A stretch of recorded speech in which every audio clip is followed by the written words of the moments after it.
Good morning students. So today we will start part 2 of our chapter Wall Still Story. In part 1 we have studied about the basic introduction of the chapter, like what about Golconda Fort, where it is and in which state it is. Like it is in Telangana state, capital Hyderabad. ठीक है. उसके बाद who ruled it and Qutub शाही सुल्तान जो है उन्होंने rule किया था 1516 से लेके 1687 तक. ठीक है. उसके बाद हमने देखा था कि बेसिक इंफ्रास्ट्रक्चर क्या है उस फोर्ट का, कहाँ पर वो सिचुएटेड है. ठीक है. उसके चारों तरफ कैसा मतलब वहाँ का इन्वायरमेंट है. लाइक उसके चारों तरफ जो है वो बहुत ही तालाब लाइक स्ट्रक्चर बना हुआ है और उसकी एक ही एग्जिट और एंट्री है. ठीक है. उसके बाद हमने देखा था कि कैसा मतलब किन्होंने रूल किया था उस पे, उस महल का मैप के बारे में हमने डिस्कस किया था कि मैप के अकॉर्डिंग कौन सी जो प्लेस है वो किस डायरेक्शन में है. ठीक है. डायरेक्शन से हमने रिलेट किया था नॉर्थ साउथ ईस्ट वेस्ट. ठीक है. तो अब हम इसके पार्ट 2 में आते हैं. तो हम let's start our part 2. Why these attacks. तो अटैक्स मीन्स कि उस टाइम पर जो महाराजा राजा होते थे, एम्पायर्स जो होते थे, वो एक दूसरे पर, किंग्स जो थे वो एक दूसरे पर अटैक क्यों करते थे. वो क्यों करते थे? ताकि वो अपनी पावर को शो करते थे कि कौन ज्यादा स्ट्रांग है एक दूसरे से. इसलिए वो एक दूसरे पर अटैक करते थे और ताकि वो उनके किंगडम पर जो स्मॉलर किंगडम्स होते थे उन पर अपना रूल कर सके और उनको अपने अंडर में वो ले सके. जैसे एक जगह है उसको लाइक लेने के बाद, उस पे रूल करने के बाद, उस पे लाइक फाइट करने, अटैक करने के बाद वो जीतते थे और फिर उसको अपने तरीके से वो वहां की जो भी सिचुएशंस होती थी या जो भी चीजें होती थी उनको वो अपने तरीके से हैंडल करते थे. ठीक है. तो इसी तरीके से गोलकोंडा फोर्ट में औरंगजेब ने अटैक करने के लिए सोचा. ठीक है. वो बहुत ज्यादा मतलब अपनी आर्मी के साथ, अपने सोल्जर्स के साथ, गन्स के साथ, कैनन्स के साथ. कैनन्स क्या है? जो बड़ी बड़ी तोपें होती हैं उनको हम कैनन्स बोलते हैं. ठीक है. उनके थ्रू उन्होंने अटैक करने की सोची. बट क्या हुआ था एट लास्ट कि वो लाइक सक्सेस नहीं हो पाया था अटैक करने के लिए. इवन वो एंट्री भी नहीं कर पाया था फोर्ट के अंदर. क्यों? क्योंकि जो गोलकोंडा फोर्ट है वो आपने देखा है कि बीच में गोलकोंडा फोर्ट है और उसके चारों तरफ जो है वो तालाब बना हुआ है. ठीक है. और उसकी सिर्फ एक ही जगह जो है वो पुल बना हुआ है जिससे एंट्री और एग्जिट होती है. ठीक है. इसी वजह से इस तालाब को मतलब पार करना वो उनके लिए काफी मुश्किल हो गया था, जिसके कारण वो फोर्ट के अंदर एंटर नहीं कर पाए थे. ठीक है. अब हमने मैंने आपको बताया था कि एम्पायर्स और किंग्स जो थे वो स्मॉलर किंगडम पर वो अपनी मतलब लाइक की रूल करने के लिए अटैक्स करते थे ताकि वो उनको अपने कंट्रोल में ले सके. ठीक है. ये हमने पढ़ा था. अब हमने देखा है कि पहले के टाइम पर गन्स, बड़ी बड़ी तोपें और ये सब लोग मतलब इस्तेमाल करते थे एक दूसरे पर अटैक करने के लिए. अब हम देखते हैं या पढ़ते हैं आजकल की न्यूज में या न्यूज़पेपर्स में हम लोगों ने पढ़ा है कि न्यूक्लियर बम्स को हम यूज करते हैं. लाइक कि जो बहुत सारी कंट्रीज हैं वो एक दूसरे पर अटैक करने के लिए न्यूक्लियर बम्स को यूज करती हैं. ठीक है. जो कि बहुत ही ज्यादा गलत है. क्यों? क्योंकि उसकी वजह से, उसके थ्रू हम कह सकते हैं कि काफी ज्यादा हमें नुकसान होता है लाइफ्स का भी. क्योंकि एक ही लाइक अगर आप एक न्यूक्लियर बम से अटैक करते हो तो उसका जो इफेक्ट होता है वो काफी टाइम तक हमें दिखता है और उस टाइम पे उस प्रेजेंट टाइम पे वहां पे बहुत ज्यादा लॉस होता है लाइफ्स का भी और जो प्रॉपर्टी होती है उसका भी काफी ज्यादा लॉस होता है. अगर हमने देखा होगा कि हिरोशिमा पर जो अटैक हुआ था, ठीक है, वो भी न्यूक्लियर बम था. ठीक है. न्यूक्लियर बम अटैक था. ठीक है. जिसका इफेक्ट मतलब जो हम देखते हैं, जिसका नतीजा जो है वहां के लोग आज भी उस चीज को वो फेस करते हैं. ठीक है. तो ये हमने देखा कि किस तरीके से न्यूक्लियर बम जो है वो आज के टाइम में कुछ कंट्रीज यूज कर रही हैं जो कि बहुत ही ज्यादा गलत है. ठीक है. तो जो हमें नहीं करना चाहिए. अब हमने यहाँ पे गन्स के बारे में पढ़ा था. तो हमने देखा कि पहले के टाइम पे जो एम्पायर्स और किंग्स होते थे या फिर जो सोल्जर्स होते थे वो गन्स को यूज करते थे और जो उनकी गन्स होती थी वो ब्रॉन्ज, तांबे से बनी होती थी. अभी तांबा जो है वो 2 मेटल से मिलके बनता है, टिन एंड कॉपर। ठीक है, जब इन दोनों मेटल्स को हम पिघला के मिक्स करते हैं तब वो तांबे की शेप लेता है, मतलब तांबा बनता है, और उससे फिर हम जो भी ऑब्जेक्ट्स होते हैं, जो भी चीजें होती हैं, हम वो बना सकते हैं। आपने अपने घर में भी देखा होगा कि तांबे की बहुत सारी चीजें हमारे घर में हम लोग भी यूज करते हैं। जैसे कि आपने थाली भी मतलब एक प्लेट टाइप्स भी होती हैं, और भी बहुत सारी चीजें होती है तांबे की जो हम अपने घरों में यूज करते हैं। ओके, तो अब हमारी नेक्स्ट हेडिंग है अरेंजमेंट फॉर वाटर्स। ठीक है, तो इस हेडिंग में मैंने आपको सब हेडिंग के बारे में बताऊंगी। जो फर्स्ट सब हेडिंग है हमारी बुलक कार्ट। ठीक है, तो बुलक कार्ट के थ्रू किस तरीके से फोर्ट के अंदर वो जो पानी का अरेंजमेंट करते थे, हम उसके बारे में देखेंगे कि क्या मेथड था या वो क्या प्रोसीजर यूज़ करते थे। ठीक है, तो आप देखोगे कि यहाँ पर बुल जो है वो बुल को एक डंडे के थ्रू, ठीक है, एक ड्रम से उनको बांधा गया है, और एक टूथ व्हील जो है वो कनेक्ट है। यहाँ पर पोल आपको दिखाई दे रहा है, और यहाँ पर सर्कल में बाल्टियाँ लगी हुई हैं। ठीक है, तो जैसे जैसे बुल जो है वो राउंड सर्कल लगाता है, वैसे वैसे जो पोल के थ्रू जो ये बाल्टियाँ लगी हुई हैं एक व्हील टाइप स्ट्रक्चर में, ठीक है, वो घूमती रहती हैं, नीचे से पानी कलेक्ट करके लेके आती हैं। और आप देखोगे कि ऊपर एक ड्रम एक शील्ड टाइप लगी हुई है, ठीक है, पैलेट टाइप लगी हुई है, उसमें जो पानी नीचे से वो लोग कलेक्ट करके लेके आते थे, ठीक है, वो ऊपर आकर इस शील्ड में ड्रॉप कर देते थे। ठीक है, तो इसके थ्रू यही प्रोसीजर वो फॉलो करते रहते थे, और यहीं से पानी वो कलेक्ट करके अपने फोर्ट में पहुंचाते थे।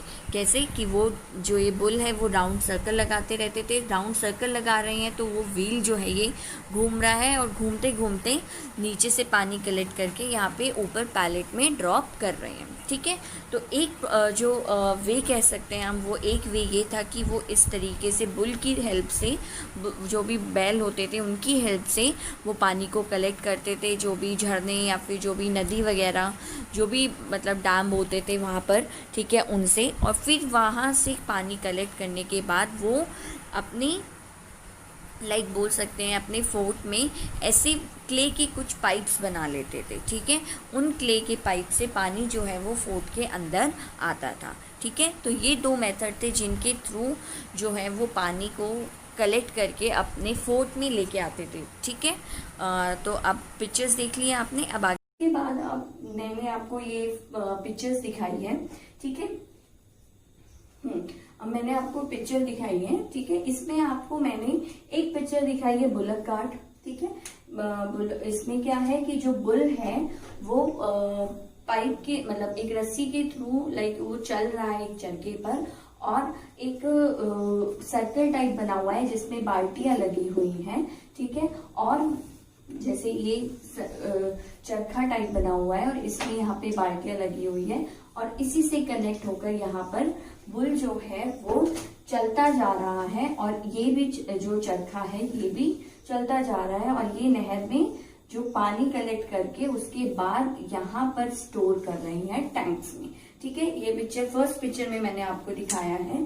ठीक है, ये जो अरेंजमेंट है ये उस पहले के टाइम पर वहां के जो गोलकुंडा फोर्ट है या और भी बहुत सारे फोर्ट्स हैं, वहां के राजा जो हैं वहां पर ऐसा अरेंजमेंट करते थे जिससे कि वो इजीली नहर में से पानी या फिर जो भी नदी वहां से जा रही है उसमें से पानी निकाल कर अपने टैंक्स में स्टोर करते थे। और उसके बाद उन्होंने मिट्टी के पाइप्स बनाए हुए थे, जो भी उनका महल था, किला था, उसके अंदर उन्होंने मिट्टी के पाइप्स बनाए हुए थे, क्ले पाइप्स बनाए हुए थे, जो कि दूसरी इमेज में आपको दिख रहा है। ठीक है, उसके थ्रू जो है वो पानी उनकी जगह जो भी प्लेस होती थी वहां तक आता था। ठीक है, तो ये अरेंजमेंट्स थे उनके वहां पे उस टाइम पर पानी के लिए। और जो ये क्ले पाइप्स है हम आज के टाइम पर भी अपने घरों में देख सकते हैं कि अब तो जो है आप कह सकते हो स्टील के पाइप या फिर लोहे के पाइप और या फिर प्लास्टिक के पाइप्स हम लोग देखते हैं कि हमारे घरों में जब वाटर की फिटिंग होती है तो उसके लिए यूज किया जाता है। ठीक है, पर पहले के टाइम में क्ले के मिट्टी के बने हुए पाइप्स जो है वो लोग यूज करते थे। ठीक है, उसके बाद देखिए वाटर साइड की जब बच्चे आगे की तरफ बढ़ते हैं तो वो लोग देखते हैं कि किस तरीके से जो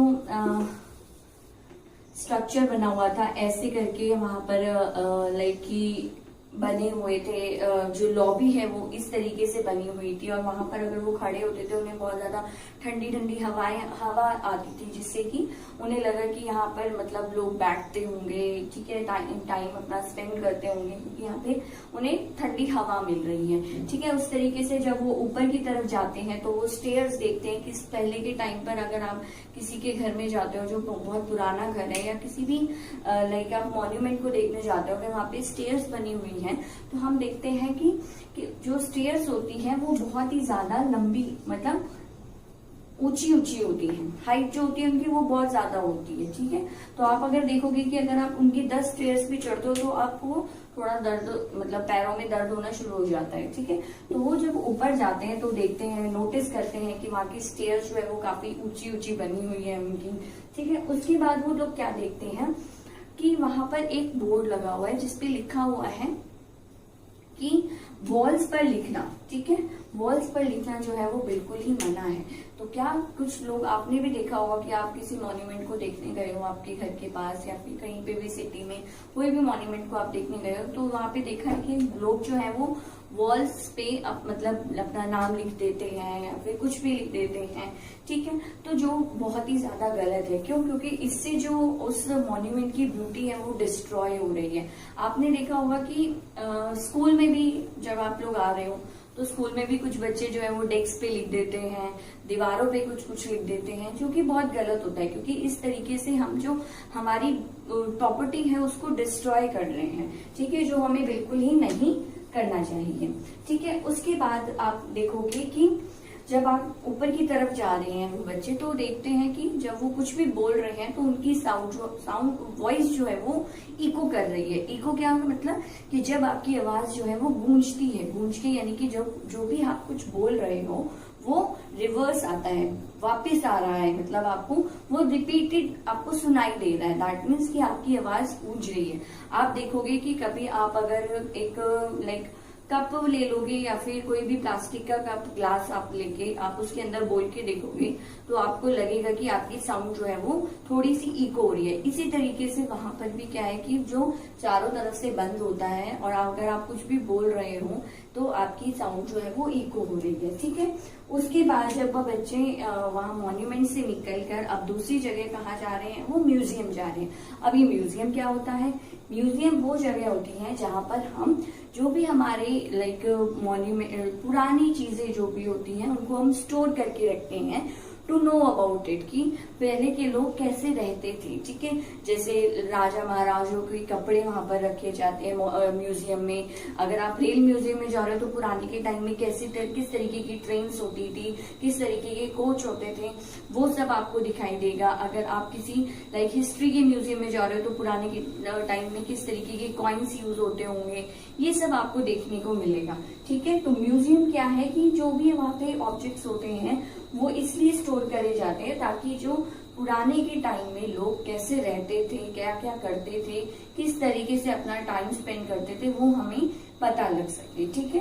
तो ये था हमारा पार्ट 2 वॉल स्टेल स्टोरी का, ठीक है, जिसमें हमने हेडिंग्स के थ्रू देखा कि एक लाइक किंग्स जो है वो एक दूसरे पर अटैक क्यों करते थे और अब कंट्रीज जो है वो एक दूसरे पर अटैक क्यों करती है, ताकि वो एक दूसरे से अपने आप को सुपीरियर दिखा सके, ठीक है। उसके बाद हमने पढ़ा न्यूक्लियर बॉम्ब्स के बारे में, ठीक है। देन फिर क्या अरेंजमेंट्स थे उस फोर्ट के अंदर पानी के लिए। फिर क्या हमने देखा कि जो वॉल्स के ऊपर लिखते थे लोग वो बहुत गलत है, क्योंकि इससे हमारी जो भी प्रॉपर्टी है वो डिस्ट्रॉय हो जाती है। और म्यूजियम के बारे में पढ़ा, ठीक है। अब आपको क्या करना है, आपको एक सर्वे करना है। यू हैव टू डू एक सर्वे जिसमें आपको आपके घर के पास जो भी कोई भी लाइक पुराना लाइक बोल सकते हो कि आप घर वगैरह है या फिर कोई भी मॉन्यूमेंट है पुराना, कोई भी पुराना मंदिर है, ठीक है, उसके बारे में आपको रिसर्च करनी है। रिसर्च मतलब कि आपको उसके बारे में इंफॉर्मेशन कलेक्ट करनी है कि वो कब बना था, ठीक है, किसने बनवाया था, या फिर उसकी दीवारें कैसी हैं, दीवारों पे किस तरीके की मतलब नक्काशी हो रखी है, या फिर चित्र किस तरीके के बने हुए हैं, पेंटिंग्स किस तरीके की बनी हुई है दीवारों पर, ठीक है, और कैसे उसकी स्टेयर्स कैसी है। मतलब जो भी इंफॉर्मेशन आपको देख के या फिर अपने ग्रैंड पेरेंट्स से बात करके आपको जो भी इंफॉर्मेशन उस जगह के बारे में मिल रही है, आपको वो कलेक्ट करनी है और मुझे सेंड करनी है कि आपने किस बारे में रिसर्च करी है, किस बारे में आपने इंफॉर्मेशन डेटा जो है वो कलेक्ट किया है। ठीक है, और दूसरा क्या है, आपको खुद का अपना एक म्यूजियम बनाना है। अब ये कैसे बनेगा, कुछ नहीं करना है, सिंपल सी अपने पेरेंट्स से, अपने ग्रैंड पेरेंट्स से आपको बात करनी है।